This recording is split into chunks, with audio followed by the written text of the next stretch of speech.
Welcome to the IVM Podcast Network. Hello, you nerds. It's Tejas and Jishnu from the Geek Fruit Podcast, which you're about to hear in a bit. But before that, an advertisement. Hello. The Moja Club makes awesome funky socks that you can buy individually or even better, in a pair. It's crazy, I know. You could get a subscription and sign up for 6 months or a year and get a pair delivered to your house every single month. And they will even throw in one pair for free.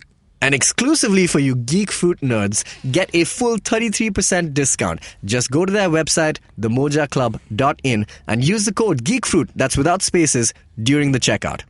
Hey, thanks for listening to the show. If you have some time, you should also check out The Seen and the Unseen, which is a podcast hosted by writer Amit Verma, who takes a close look at the seen and the unseen aspects of various government policies. You're listening to the Geek Fruit Podcast. Hey, Tejas. Knock, knock. No. Who's there? You will never know. Oh, God. Wasn't that scary? That was... Isn't it always scariest when you don't know who's behind the door? If you said, I see dead people, I would have been like, oh, cool. I mean, actually, yeah, I guess. But would you open the door? Yeah, because I'm interested in that kind of stuff. Yeah? Yeah. Well, I am not. The paranormal. You will find out more about why I am not and why you are. By you, I mean Tejas. This week we're talking about science fiction horror films, and we're not going to spare any format of creature, be it a zombie, alien, or... Humanoid. Humanoid? Yes, I mean, a humanoid biped, Biped, yeah. Yeah. Yes, that's okay. a thing. That's yeah, a word. Definitely, yeah. Yep. We're talking about movies that scare us, as well as the new Alien Covenant movie, spoiler-free review, on this week's episode of the Geek Fruit Podcast. Hi, I'm May, and I'm a huge fan of the indie music scene in our country. A scene that's relatively underground, even though it sometimes speaks its head overground. But there's no shortage of talent, and I get the privilege of interviewing some of the most awesome musicians on my show. I've had the likes of Euphoria, Krish Kale, Hardcore, Randolph Correa. I've had singer-songwriters, folk singers, electronic music producers, playback singers, rappers, fusion artists, instrumentalists, classical musicians, and so on. Whether mainstream or not, these people have chosen to release their original music, and these are the people currently shaping the direction in which our music scene is heading. Join me on my show every Monday and tune in to discover the unique talent coming out of India today. You can catch Made in India on your favorite podcasting app or our very own IVM podcast app.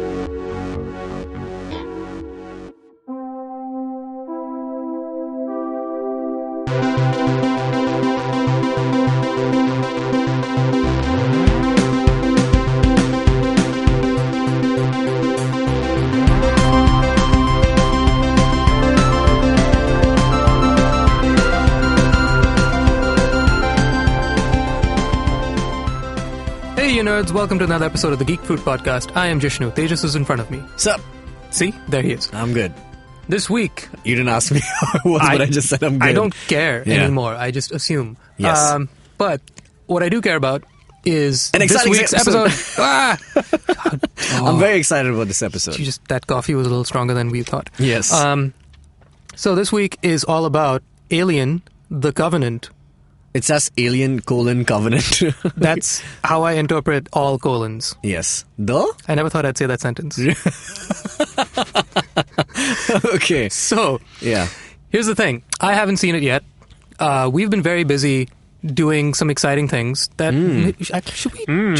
we yes, definitely. tell them about these exciting things? We have a new show coming out. We have things. We have very exciting new things called video shows. Yes. Or video show, singular, for the time being. We had one. I mean, we have one which was it's kind of a bit of a hiatus, which was Comic Conversations, where we talked to a lot of indigenous comic book creators from India. Mm-hmm. It's a nice interview series that Jishnu was doing on our YouTube channel. Mm-hmm. But we're going to be adding a couple more shows to that in the next few months. Yeah. So we will have some very exciting things to announce to all you lovely people within the coming weeks. So keep your ears peeled for that.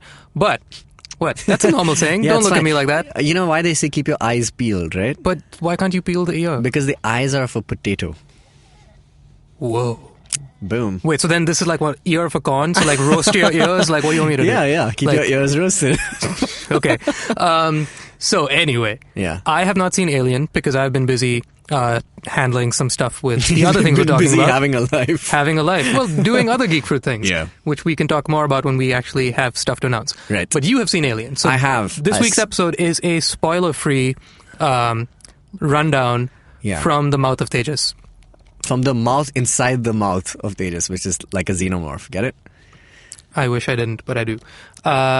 We will have a full-blown episode about this soon enough. It's gonna be really hard for me to literally just talk about Alien Covenant because a lot of it's got to do with the rest of the franchise, and we're going to be doing another episode on that. So I'm going to try and make it as concise as possible, but at the same time, I will be referencing stuff from Prometheus. So if you have not seen Prometheus, please go and watch it right now because I'm going to be spoiling a little. I'm going to be spoiling it. Not like you don't know what happens at the end of every single Alien movie. Yeah. People die and there's a lone survivor. Sometimes there are two, sometimes there are three. But at least in the case of Prometheus, I'm just going to go out and say I'm heavily invested in this franchise. From the time, I think it's one of the first science fiction movies I've seen as a person. You've gone on record to say that. Yeah, several times. And it's very, it easily converted itself from, a childhood nightmare of mine to something that I'm extremely passionate about. I really love Ridley Scott for Blade Runner, but even more so for Alien. And I don't know why I gravitate to this franchise.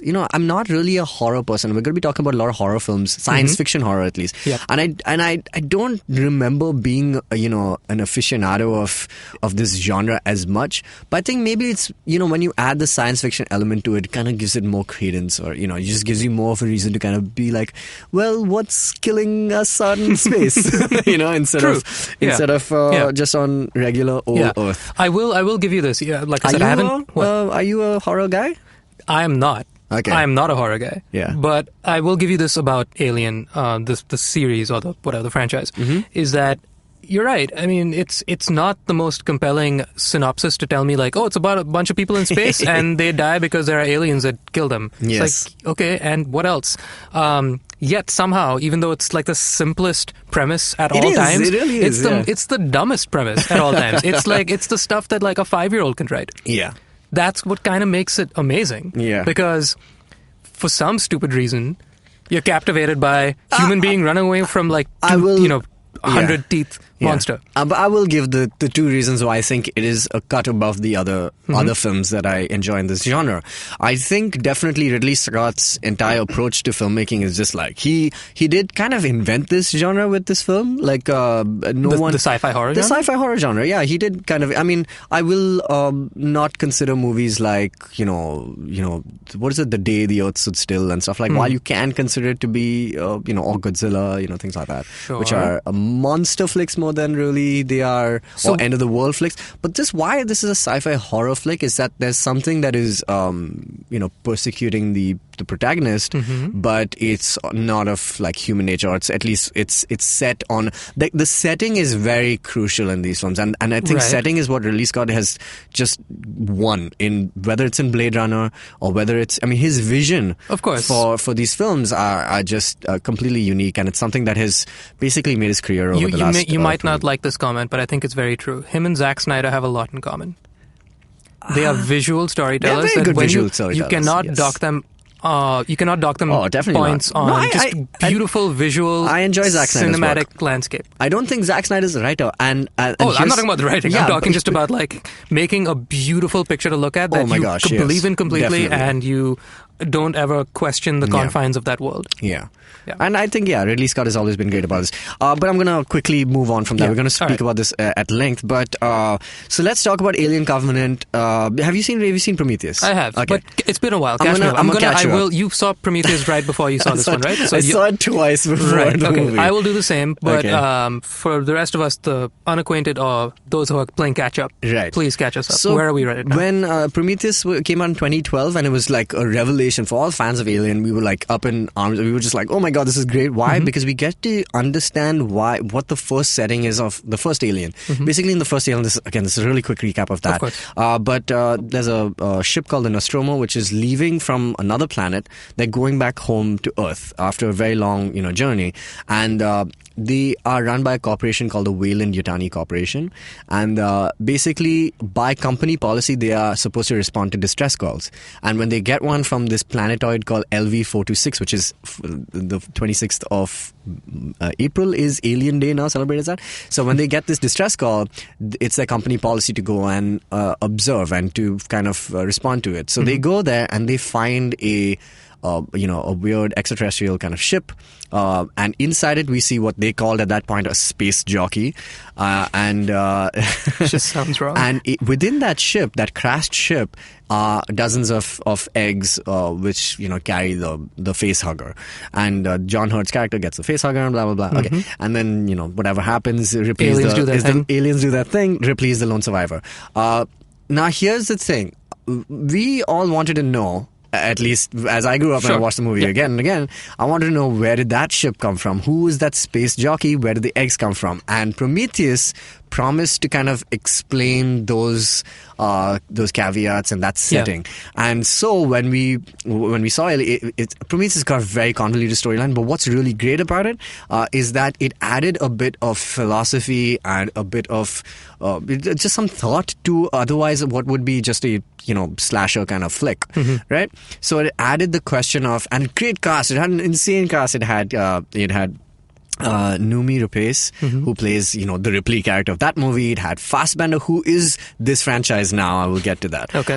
It had Idris Elba. It had Charlize Theron. He was Southern, right? He was like an American. Yeah, he was an American guy. He's basically Idris Elba, and it's amazing. I just watched the trailer again just to remind myself a little bit, and I was like, holy crap, I forgot you were like... So the concept of Prometheus is that these two biological kind of... They're basically scientists, and they discovered that we on Earth have been our DNA has been produced by something, or at least we have a connection to an ancient race called what they call engineers, and the engineers are the people who created us, and they've given us a map to where their home planet is, and so the Wayland Corporation funds it, and it's played by Guy Pearce, and they all go towards this planet, and they discover that it's not really the planet they're from. It's actually a militant kind of Idris Elba actually puts it really well in the movie. He's like, this planet is nothing but if you had a weapon of mass destruction, you wouldn't blow it up in your own backyard. You would go to another place and do it. So this is that place, and they were testing out a biological weapon which then turned on them and destroyed their entire race, or at least on that planet. Right. And when they come and enter this planet, they realize, oh, this was a mistake. And that black fluid, meanwhile, is, Michael Fassbender plays this android called David, who is the coolest ever. And there's a lot of musings on, there's a bit of a cerebral movie in the sense that they're discovering who are we, what is our purpose. And we get to see a little bit of that lineage in the fact that, engineers have created us, we created the android. And so Michael Fassbender's character, who's the android, is really amused by this thought, and he wants to play God. He's got these crazy kind of devious notions, and finally he's the one who taints like a liquid that then poisons some of the crew. Anyway, it's just long story short. By the end, there was one engineer who is still alive. This is the same spaceship. Sorry, just to throw back, that we see in Alien, and the space jockey is the engineer. Right. So we kind of get that connect, which is awesome. It's recall really value there. Yeah. Solid recall value. And we get to see a little bit of it, but so what the problem with the Prometheus, and a lot of people hate it, I loved it.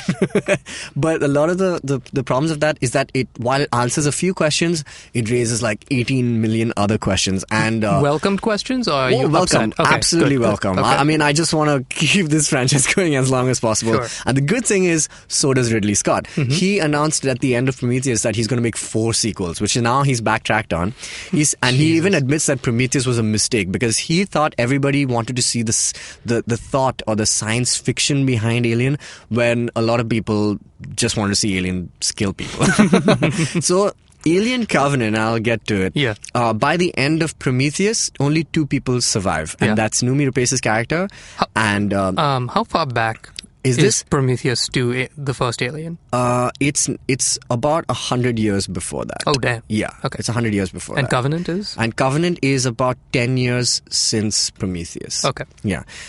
So basically in Prometheus, at the end, Noomi Rapace kind of survives, and so does David. Yeah. And David says, listen, the Prometheus explodes, and they have no way of leaving the planet. But David says, listen, if you help me, we can take there's more of these spaceships. Right. These space jockey we ships. can take one of these and escape. And we can go go back to Earth. But she says, I don't want to go back to Earth. Right. I want to go to their planet and find out why they wanted to kill us. Right. So that's where the movie ends. So correct me if I'm wrong. Yes. Wasn't David like horribly mangled by the end of He it? is horribly mangled, Yeah. but she basically puts him back together. She rebuilds him. Yeah. Okay. And here's the cool thing. Before Alien Covenant released, there were 2 prologues that they released. One is called Crossing and one is like, I think it's just called Covenant or some meeting or something like that. Basically. Meet cute. Right. Yes, the meet cute. But have you heard of a beet cute, by the way? When That's- 2 vegetables meet? What? No, that's basically what we see in the Defenders trailer between Iron Fist and, Oh, God. and Luke Cage. That's Christ. called a beat cute. Anyway, sorry. All right. Continuing. One's called Last Supper. And thank you, Naveen. The other one is called Last Supper. There you go. So basically what happens in Covenant is that we see a new ship called the Covenant, and I'm enjoying the whole thing where they're just naming the movies after the ships.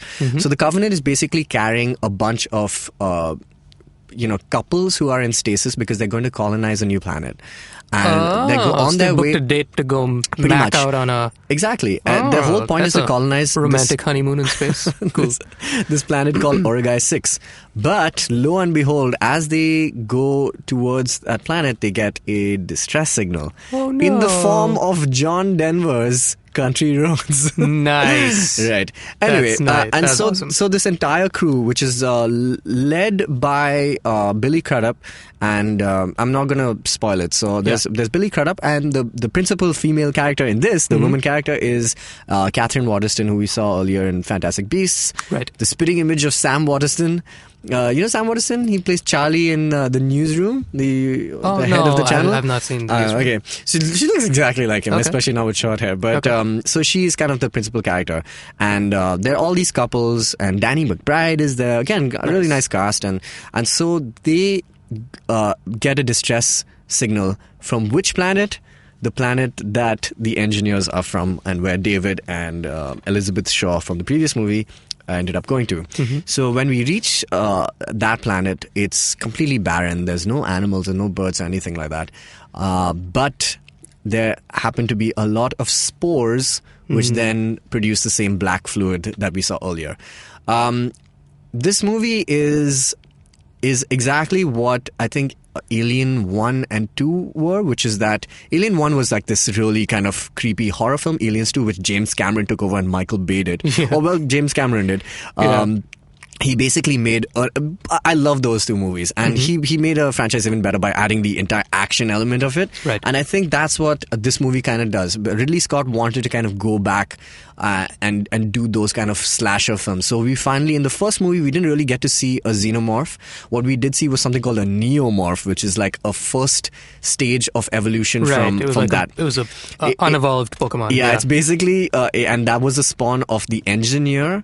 Okay. And what is a neomorph in that one, in that film? So Wait, they basically... hang on. It's a neomorph, which is a spawn of an engineer and a neomorph? No, a neo... Oh, okay, so the first alien that we see happens... In Alien 1? Not in Alien, in Prometheus. Oh, okay. In Prometheus is... In Alien, we see the xenomorph. The queen, Okay, that's what I the thought. Xenomorph, Yeah, okay. But in Prometheus, we don't really get to see an alien. We Right. get to see different forms of it, different, subspecies. Yeah. And what we get to see in Covenant is the different stages of evolution and how they've happened. And I won't give away how that happens. But David is still on this planet. And we get to see a really cool double role of David and Walter. Walter is the new iteration of Android from the Wayland Corporation. Okay. So he plays like both these roles amazingly well, and the horror is back. Everything is back. It's like it doesn't answer a lot of the questions from it answers very few questions, but it raises again like another 1,000 questions in this film, which I appreciate and enjoy. As long as these movies are coming out, I'm good. And the good thing is that all the inventive ways of killing off people are back, and Awesome. Great. it's really unique. But I think my only problem with this is that what I really miss about the 70s movies were the prosthetic kind of suit that probably they had people wearing to kind of portray the alien. Yeah. In this one, it's mostly CGI. Yeah. And you can tell. You can see the seams? You can tell, but I think there was something really great about being able to, you can tell that it's real. Yeah. And this one, there's some scenes which are absolutely terrifying where it doesn't matter. It really doesn't matter. One in particular, Sure. you'll know, I'm sure, when it happens. But everything else, I mean, like when the chase sequences are on and the hunt is happening, Yeah. then you're like, okay, fine. I guess you need CGI because otherwise it's Sure. going to be crazy hard Yeah. to do.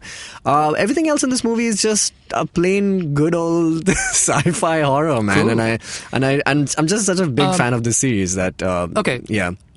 I want to ask, I mean, this is probably irrelevant to most of our listeners, Mm-hmm. but just for my own amusement, if you have not seen any of the Alien films, Yeah. should you start with Prometheus? So this is exactly what one of our friends Anna is doing. So she wanted to watch Alien Covenant because me and my flatmate were just like, you got to watch Alien Covenant. But obviously she couldn't. So what we suggested was doing, and it's very hard, right? It's like telling where do you start in Star Wars. Yeah. So we suggested watching Alien 1 first, then Prometheus, and then Covenant, because I think you need to see Alien to see why Prometheus is needs to be seen to begin with. Cool. Because you need to kind of have that setup. We were even like suggesting, why don't you just watch the first half an hour of Alien, because that's the setting. You need the setting. I guess. But you won't get the point of don't it ever unless do you... that. Do not ever half-watch a movie and come back. So, wait, yeah. so then I have no idea. Was Alien 1 always intended to be like how Episode 4 in Star Wars was? Like, No, I don't with think the so. intention of building around it? Or was it? Because it's a beautiful standalone film. Yeah, it's a great standalone So film. was I'll it agree. intended I to think- grow? I think, or you did know- he just grow because like, wow, people care and yeah, I can easily they expand set on up this. so many things in that movie itself. Right. Okay, What for was example, intentional is my question. For example, the Wayland Corporation, Yeah. which is set up in that. So in Yeah. Alien, you find out again. This is not really a spoiler, but like you realize that the distress call was only incidental, and it has been the Wayland's plan to capture this alien for a long time. So now, what is that long time? You know, Right. how long have they known Yeah. about this alien, and like what Okay. has their intentions been? That's one. The second thing about the greatest reveal of Ash being like an android, and you realize, oh, cool, androids exist, and Yeah. then you start questioning like, what is the nature of these androids, and how long have they been a bigger Yeah. part in the role? And I think with Fassbender, who's killing it in this, literally, he's just so good in these movies. He's really setting up the point of this great circle of what created the alien is like. I mean, we kind of know, but it's like engineers created the humans, created the android, created the alien, created the so it's like Okay. this great kind of circular lineage that Nice. I'm really enjoying. It's like Ma se punya sa papa his papa in space. Yeah, pretty much the circle of life. The circle of the solar system. Yes, exactly. Cool. So I Okay. think that's So- Alien. I mean, that's what's happening right now the sequel is definitely happening. I think they're shooting it in 16 months is what Ridley Scott says. All right. So in I'm a nutshell, excited. you are pleased. I'm always pleased. You give Okay, me yeah, anything, I'll sure. watch it. Okay, cool. Yeah. So go watch that movie if you want to feel the same feelings he feels. Yeah. But probably not as many feelings. Yeah. Unless you also care equally. So let's take a break. Yeah. And we'll get back with some more equally relevant horror things in the realm of science fiction. Yes. Long, long ago, not in Bethlehem, but in a place nearby, there was a wonderful birth of a huge show, which I like to call Cyrus Says, a show that encapsulates everything in human history, from the first Homo sapien to the last Homo sapien, who's traversed the entire world and then come back to India. This is a show which tells you everything about everything. If you want to know, avoid Google, come to us. It's called Cyrus Says. Get new episodes every Monday on the IVM podcast app or wherever you get your podcasts on. You get one banana water free with every podcast. All right, I'll just check that. Hey, we're back. So you just heard a spoiler-free review of Alien. We are now Alien Covenant. We're now yeah. going to get into some other sci-fi horror films that we might end up spoiling. I think we could. This could. Yeah, this is because a tough one. Are you talking about how recent are the movies you're talking? We should We have don't a have- rule like that. We you know? really should make boundaries for ourselves. We kind of just go free for all. But the good thing about these movies, some of them are so timeless that, I mean, like, who in our generation would Okay. have been alive? Here's I mean, the thing. nobody. I'm also going to talk Yeah. about some TV shows. Yeah, I was going to talk about that TV are- shows as well. That are more recent. That We okay. don't want spoil. Yeah. Okay. Whenever he who brings up the thing Great way to make a rule. must say beforehand if you intend to spoil it or not. Sure, yeah. Cool. Definitely. All right. Yeah. We hope we remember that. I don't think I'll be spoiling much, to All be right, honest. Yeah. go. All right, so I don't know if we're going to approach this in a more recommending We're gonna kind of fashion. Let's see how this goes. Yeah, but again, a lot of the movies I was going to. So the first one on my list was going to be Alien when we were deciding something like this episode. But now we've spoken about that. We will do it later on. But the franchise that you cannot ignore when you talk about Alien, it's like the Patrick Stewart to Ian McKellen is Predator. Duh. Okay, so Predator, more like. Way too much coffee today. So Predator it's a very close second in my weird love for Alien and these things. And it's so weird how that these two franchises came together. I'll just give you a quick story. So the original came out where Arnie is playing John Matrix. I can't even remember his name. Well done. I have no idea what that guy's name was. And he basically is the cool thing about Predator is that in the beginning of the first film you see this spaceship like kind of comet like crashing onto the earth, but it splits into two halves, and the first half lands in the jungle where these these commandos and these Navy SEALs are, and I don't know what they're doing. I can't remember it because it's been a while since I saw it. But basically, the Predator, all alien-like.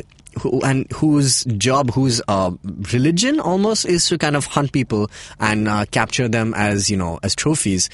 Basically, you see, or you don't see in this case, the Predator kind of mask itself and start to eradicate one by one, his entire troop.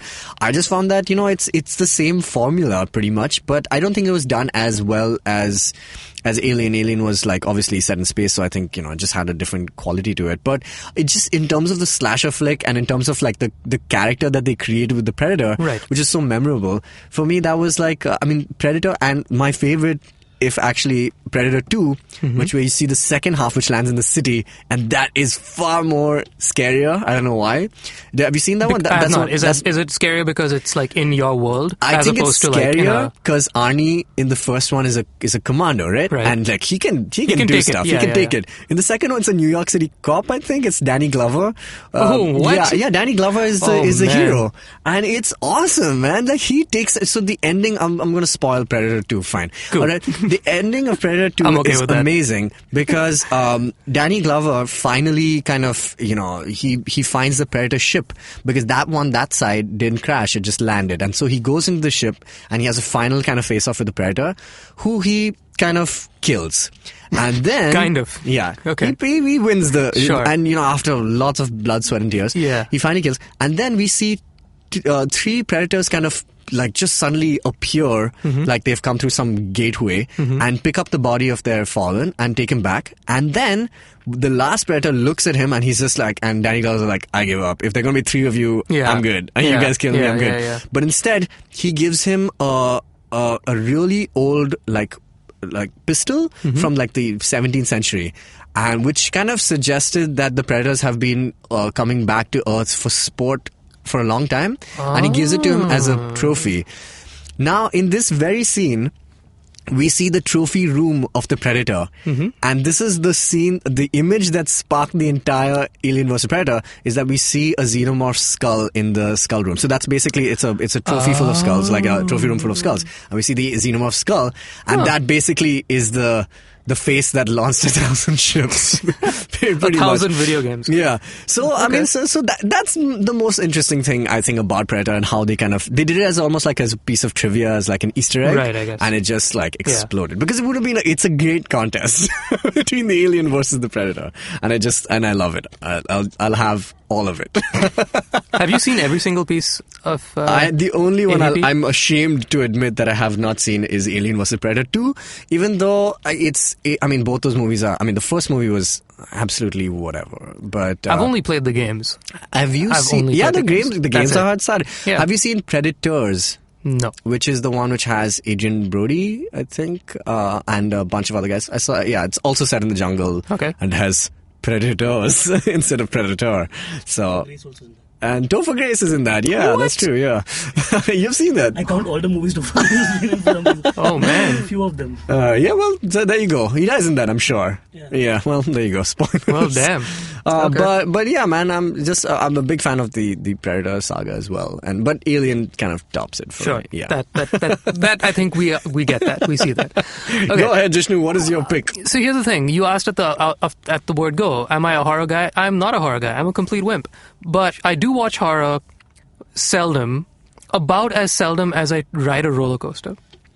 I don't like roller coasters, but I will always go on a roller coaster if I ever am at an amusement park. Because Yeah, of course. Imagica, remember that?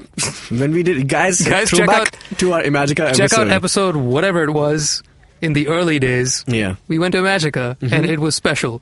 Because it was weird. like almost nobody else there. It was just us, and it was weird. But it was fun. Anyway, what I'm getting at is I ride a roller coaster because I want to be scared shitless, and I don't enjoy it. You have to induce it. I have to induce it. Every time I get on a roller coaster, I think to myself, why am I paying money to feel like this?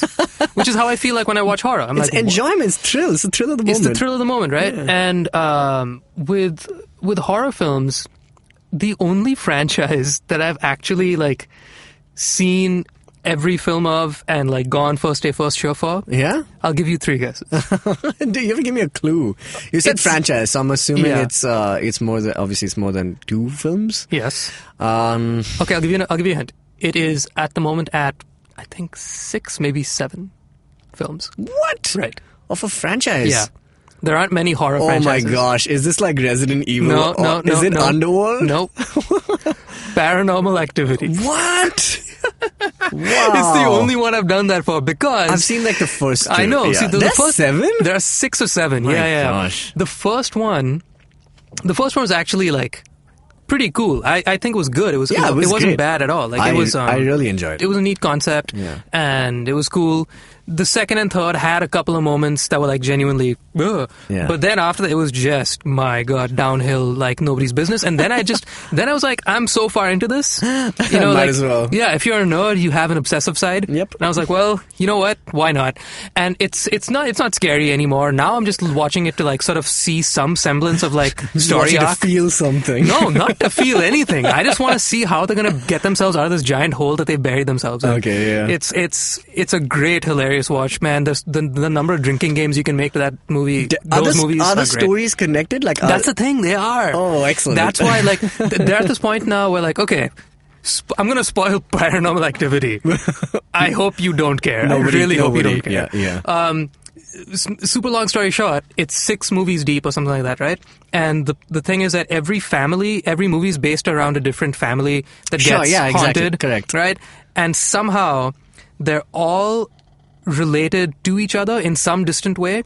And it's basically about a group of grandmothers that are witches. They're like a society of witches. Like, oi, toil and trouble. No, but more like Okay, a zombie cool. kind.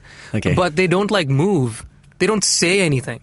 So like the big scares, like one really great scare, which I love, because it's equally scary as it is hilarious. Yeah. Is it's all found footage style. Yeah, right? It's all exactly, like perspective of like Paranormal 3 or 4 is these teenagers that Skype each other.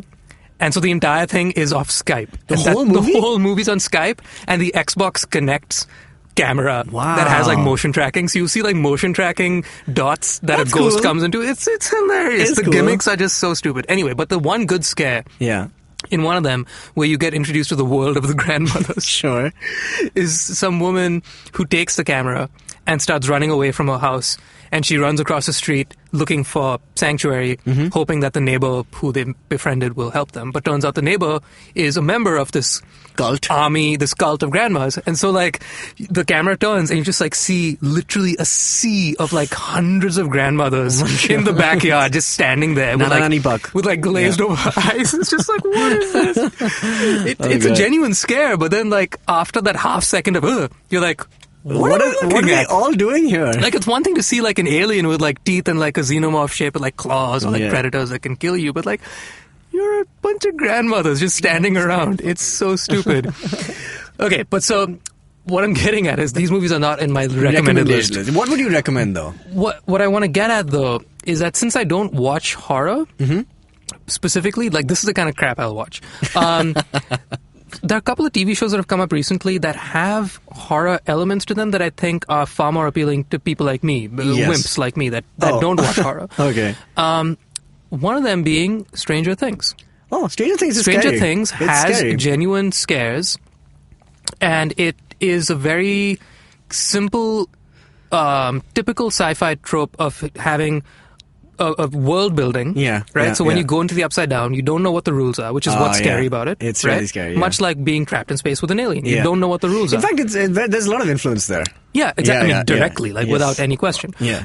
So I think what makes Alien scary, at least the very first one, is that you're being introduced to a character that you have no semblance of, no pun intended, they're up and down. Like, you don't know what they can and can't do. You don't know how they work, which is why when they do stuff, anything, literally, Yeah, it's scary. It is. So that was a really great thing about Stranger Things for me, was that you go bounce between the very, very normal, mundane American Midwest little town living, Yeah. where they have things like Eggos and like a bunch of kids playing in the basement. It's so comfortable, and like E.T. moments and Right. like the Goonies. That whole vibe is really friendly, very warm and inviting. Yeah. And then at the blink of an eye, That's it true. flips, and then Yeah. you get the Upside Down. You get this creature, the Demogorgon, that you Yeah. don't have any understanding of, and we still don't fully understand. Yeah, there's so many questions in that show, Exactly. yeah. So I think that for me is one of my favorite, like, just Nice. uses of horror, because as somebody that doesn't watch horror to watch horror, yeah. like I won't sit down and watch a movie to be scared, Right. but I love it when I'm watching something and it'll give you just these little jabs every Yeah. now and again of like, stay on your toes, buddy, because it's not all it seems, as opposed to how, like, I don't like to measure a movie based on how good it is, or rather I can't say I can tell you how good a movie is based on how well it scared me. Yeah. I can tell you how good this was based on how much I cared about it. Okay, cool. Despite being scared. You know But what I feel like a good, I mean, there are some movies like, say, at least when Paranormal Activity was, like, a lot of them are not out to kind of tell you a story. They're not. Yeah, exactly. They want to just They just want to scare you, which is and why that's Paranormal Activity is hilarious to me Yeah. now, because they've buried themselves in this hole where there's like time traveling going on, and Oh, people gosh. like, they have literally Narnia-based closets. Like, one movie ends where somebody runs away from grandma's and runs into the closet, and guess how the movie ends? Enter closet one. And then hide from like the grandma's like pounding on the door, like, no, leave me alone. And then like silence, and you just hear them breathing in the closet. Oh my God, are they gone? Oh my God, are they gone? And then they open the door, and then they are in the kitchen from movie number one. They've been transported back to or rather transported forward in time to movie number one. Some are prequels? Yeah, that's the thing. Like the time jumping. Oh God. Time jumping between. Exactly. It's stupid, right? But That's cool. But the point of it is Paranormal Activity was based on, let's scare the crap out of you. Yep. And now they're like, oh, I mean, but we I guess also we have have to a write story story. in here. It's like, you were good when you just wanted to scare us. Now you're trying to do the other thing. You're trying to be like a real boy and like have integrity, and failing miserably. So it's just hilarious for me. Wow, I can't believe Paranormal Activity is like back on my radar now.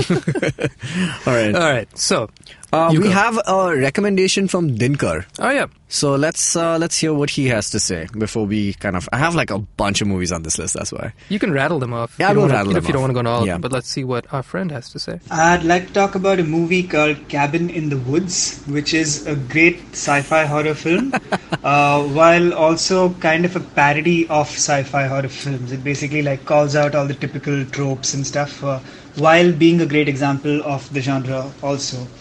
It's directed by Drew Goddard, who also wrote Cloverfield, and it's so him and our main man Joss Whedon wrote it together. And the plot is it's about these typical American college kids who are all like some kind of stereotype. So there's like a stoner, there's a cheerleader, there's a jock, there's the nerdy girl. It's like the gang from Scooby-Doo, but without Scooby. So and the jock is played by our good friend Liam. Chris Hemsworth. Oh, Chris. So they all head out okay. they head out to a cabin in the woods, obviously. And while they're there, the typical horror movie stuff starts to happen, and they sort of like start getting picked apart one by one. But at the same time, what makes it really cool is that there are these two middle-aged, very office workery looking guys, like they look like a couple of middle-aged dads who are working in some kind of high-tech facility, and that entire thing ties into what's happening with these kids somehow. I won't say more because I don't want to spoil it, but basically it goes very meta, and it's very self-aware. It calls out like a lot of stereotypes and a lot of the kind of typical monsters of all kinds of genres you see in these movies, while also I wouldn't call it like a scary movie, but it is definitely, it will give you a couple of frights. And it's all pulled off with a lot of style. So I think it's a great example of the genre. I would say more, except I hear footsteps of some kind behind me. Let me just turn around to look, and oh my god, guys, it. We just lost him. Excellent, over and out. That's great. That's great. Great recommendation, because we are actually going to be talking about Joss Whedon in a bit, in another episode very, very soon. Yeah. So that movie is back on my radar. radar. Remember to talk about Cabin in the Woods. I have not seen Cabin in the Woods. Okay. It's one of the few Whedon movies I've not seen. So and good. if there's any horror movie I should see, it should be a Whedon movie. So he mentioned a couple. So he mentioned Cabin in the Woods, which I recommend completely for all the same reasons that he did. It just takes the entire genre and flips it on its head. So it's very clever in that way. But the other movie that he mentioned in that was Cloverfield, which is something that I was going to bring up. Yeah. So kind of similarly in the Paranormal Activity cells, the found footage. And usually those movies are, I get the gimmick of it. Yeah. But this one is kind of helmed by, he obviously Drew Goddard is involved, but it was also J.J. Abrams' entire kind of, thing. And because of that, I think it's elevated once again from where it is. And I really, I remember watching Cloverfield and I really enjoyed it. So much so that I did digging on all the Easter eggs. There's so basically there's a reason for why a lot of it happens, which is outside the realm of the movie. Right. And you have to kind of go to websites and things like that to kind of find out what it was. Mm-hmm. And so the principal thing is a monster in the city. It's kind of Godzilla-like, which is kind of causing all this havoc. And you realize that they don't give you any explanation for why it's there, except in one of the scenes you see something falling into the water in the ocean from where it sprung from. And if you dig on about that scene and you see something that is created, it's apparently it's a capitalism kind of thing where some coal, basically I think it's called Big Cola, what is always in J.J. Abrams films. Yeah. Something that from an ingredient from that has spawned this underwater creature to become this size. It's great. It's excellent. Okay. Yeah. There's a lot of stuff which is around the movie. In fact, there's a spiritual sequel in 10 Cloverfield Lane, which I've started watching but I have not finished. And it's not exactly like the first movie, and it's not it's not a found footage. It's not a found footage film. Who's in the cast? Remember, I was very John excited Goodman, about the cast. Yes, I love and anything with John Mary Goodman. Elizabeth Winstead, who was Ramona Flowers from. Right. So great cast, and it's literally the three of them holding the entire film together, and it's got amazing ratings on Rotten Tomatoes. It's on my list. Yeah, very, very long list. But I think we should very quickly address the elephant in the room, which is something that all good horror movies, a lot have, which is zombies. And I think that's I'm a huge zombie fan. I don't know, maybe I like horror films. You do. I clearly do. Is this a surprise to you? It's no secret to me. Because I knew this. I didn't know that. I don't watch. I don't outwardly go and say, you know what, we should watch Emily Rose's Baby. Rosemary's Baby. No, that's the thing. We don't. It's the exorcism of Emily Rose. Sorry. Okay, go ahead. But I like this kind of stuff, man. Yeah, you talk about this stuff all the time. Nobody says we don't tell each other, hey man, let's watch a comic book movie today. It's we just watch comic book movies. This is true. You do bring up horror movies a lot, but you don't say hey, I want to watch a horror movie. And there are a lot on this list that I absolutely love. So one of my favorites is a film, so I'm going to go off very quickly, going to rattle off a few of the zombie films that I enjoy a lot. One of them is by Danny Boyles called 28 Days Later, which is a fantastic film. Because I think it again takes the genre and does something really unique with it. So good. And the way they shot this film is something that is so amazingly educating, for filmmakers and stuff.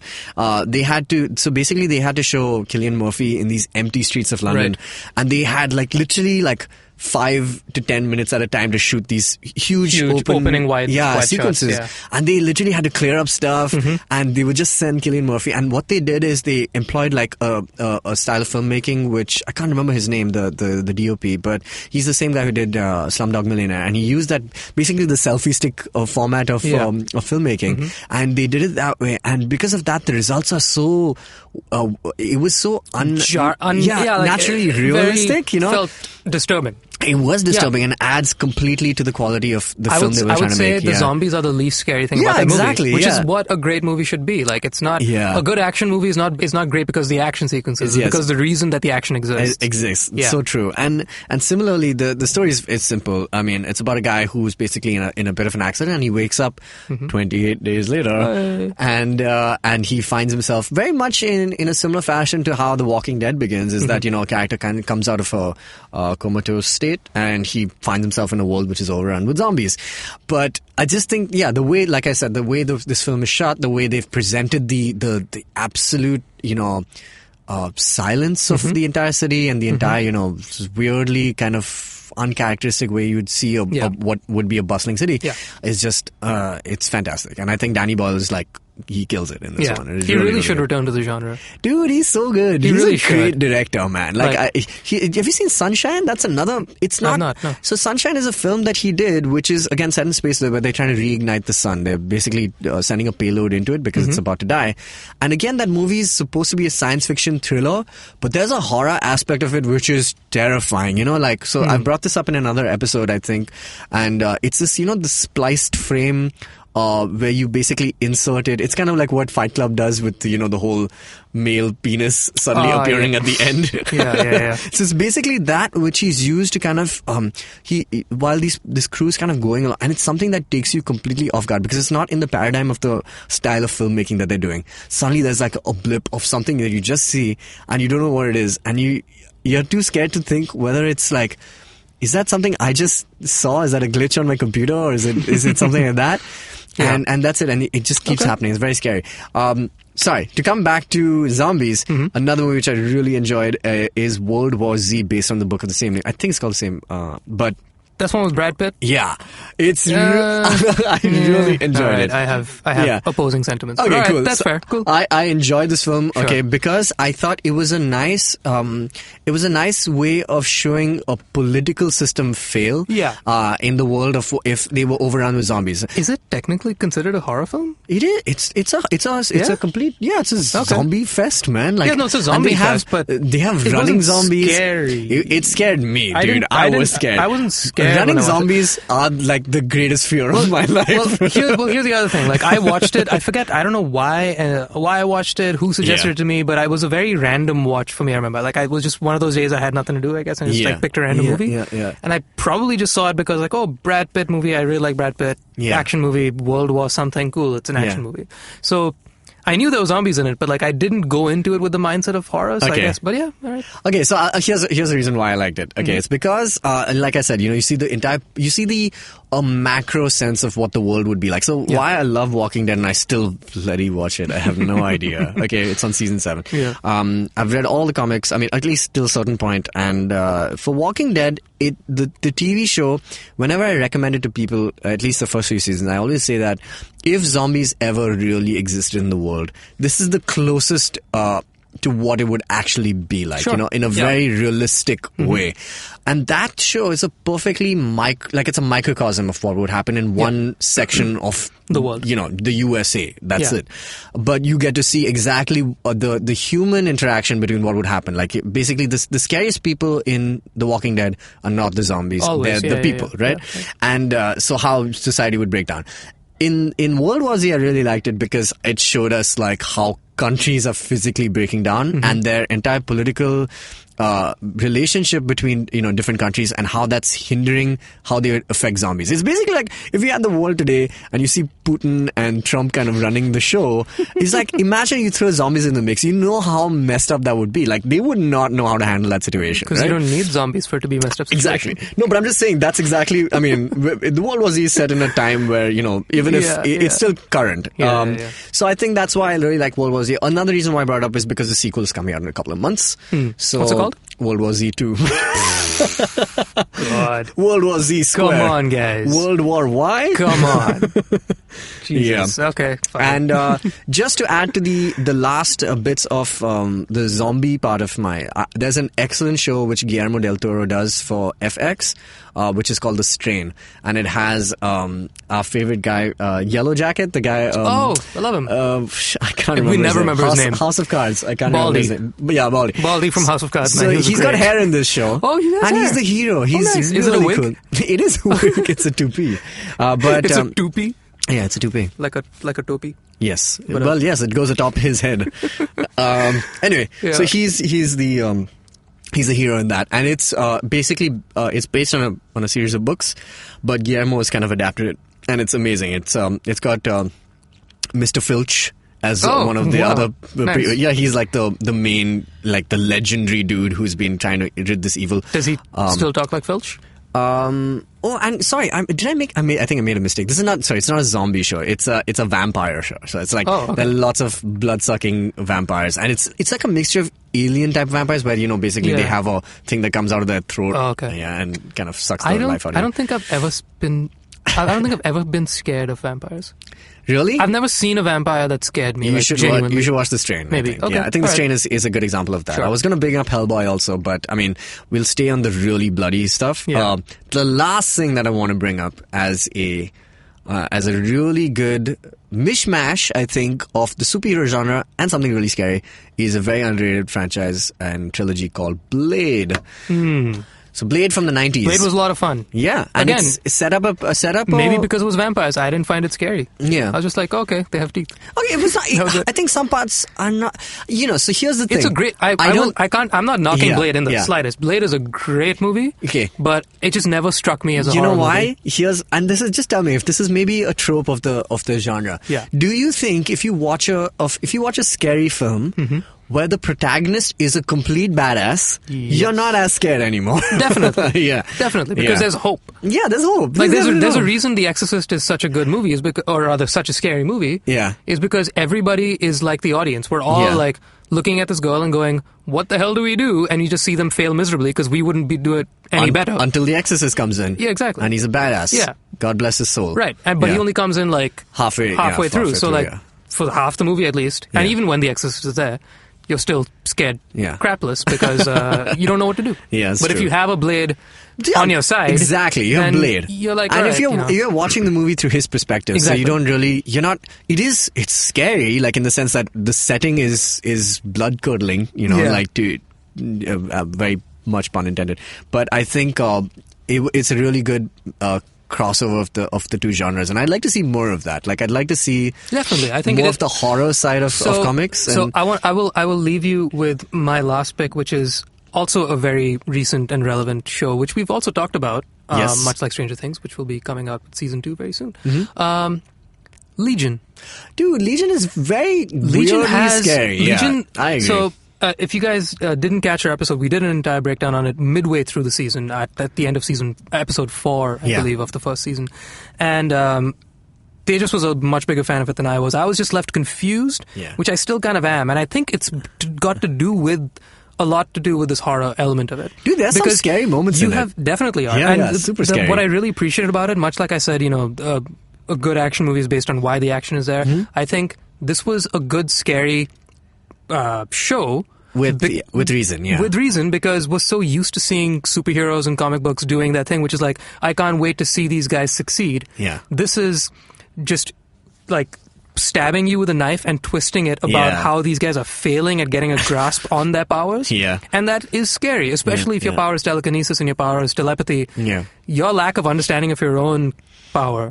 I'm sure it would be tough if you can change the weather and whatnot, but if your power has to do with your mind, that's cool, I'm sure, and it's scary on a physical level of I might make the table ignite at any point, fine. But then I could be, or if you're like Rogue, I can't touch anything, but there's a simple solution: put on gloves and you're good. But with this guy, with the Legion character, I won't spoil the show, but with the Legion character, his trouble is he has no comprehension of what's going on in his head. He meets these other mutants who have built a school to help people like him, but Yeah. even they are faced with their greatest challenge, which is understanding him. Yeah. The antagonists want him because they also don't understand him. So the Yeah. entire world is focused on this one guy Yeah. who himself is having troubles.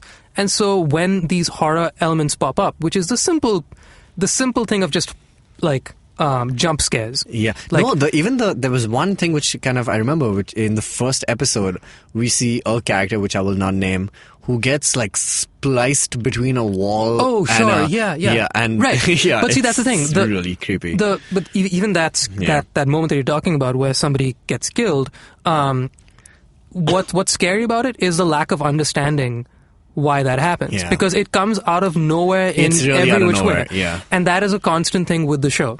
Like, he's haunted by some demons, Yeah. literal and metaphysical Yeah. at the same time.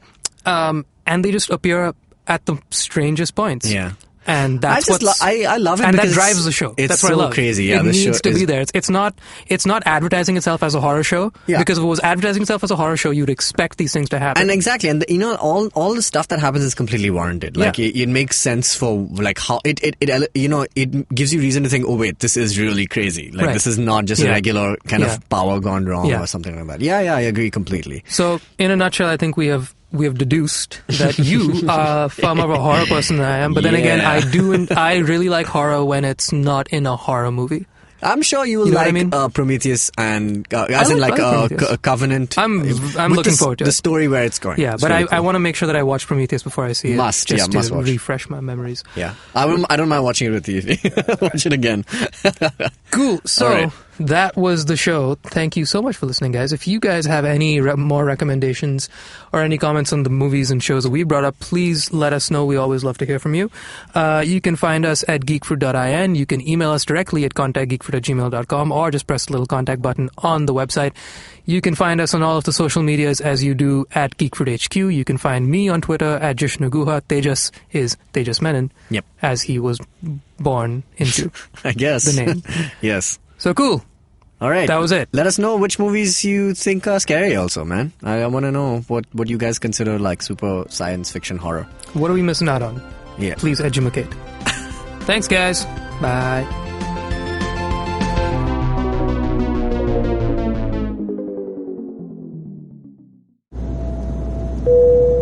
Good evening, ladies and gentlemen. This is your captain speaking. Sorry to say, but there's been a slight delay due to the apocalypse having suddenly begun. As you can see, there's death, destruction, and chaos taking place all around us. But don't you worry, food and drinks will be served shortly, and I would recommend checking out IVM Podcasts to get some of your favorite Indian podcasts. We'll keep you going till this whole thing blows over. Thank you.